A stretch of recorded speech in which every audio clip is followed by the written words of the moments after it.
అందరికీ నేను స్వరూప. మన సబ్స్క్రైబర్స్ అడిగే ప్రతి డౌట్ని నేను షార్ట్ వీడియో చేస్తున్నాను. సో మీరందరూ చూడండి, ఆ డౌట్స్ కూడా మీకు క్లారిఫై అవుతాయి.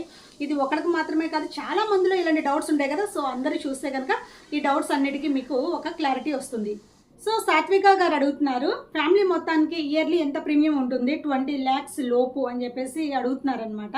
మేడం, ఫస్ట్ మేము ప్రీమియం ఎంత అని చెప్పాలంటే కనుక ఫస్ట్ మీ ఫ్యామిలీ మెంబర్స్ అందరివి కూడా నాకు డేట్ ఆఫ్ బర్త్లు కావాలి.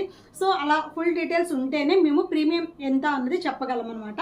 సో డేట్ ఆఫ్ బర్త్ చూసిన తర్వాత మీకు సంవత్సరానికి ఎంత ప్రీమియం పడుతుంది, 10 లక్షలకు కానివ్వండి, 20 లక్షలకు కానివ్వండి, ఎంత ప్రీమియం కడుతుంది, మీరు ఈఎంఐ సిస్టమ్ కావాలనుకుంటే మీకు మంత్లీ కూడా ఎంత పడుతుంది అన్నది మేము వివరాలు ఫుల్గా చెప్పగలం అనమాట. ఎవరైతే 100% మేము పాలసీ తీసుకుంటాము అని అనుకుంటారో అలాంటి వాళ్ళు మాత్రం నాకు కాల్ చేయండి. నేను ఫుల్ డీటెయిల్స్ వాళ్ళకి చెప్తాను. వాళ్ళకి సూట్ అయ్యే ప్లాన్ నేను చక్కగా వాళ్ళకి వివరిస్తాను. వాళ్ళకి నేను పాలసీ ఇస్తాను అనమాట. సో ఎవరికైనా ఇంట్రెస్ట్ ఉంటే కనుక వెంటనే నాకు కాల్ చేయండి, మీకు ఫుల్ డీటెయిల్స్ నేను చెప్తాను. నా ఛానల్ని సబ్స్క్రైబ్ చేసుకోండి, వీడియోస్ని లైక్ చేయండి, షేర్ చేయండి. Thank you so much.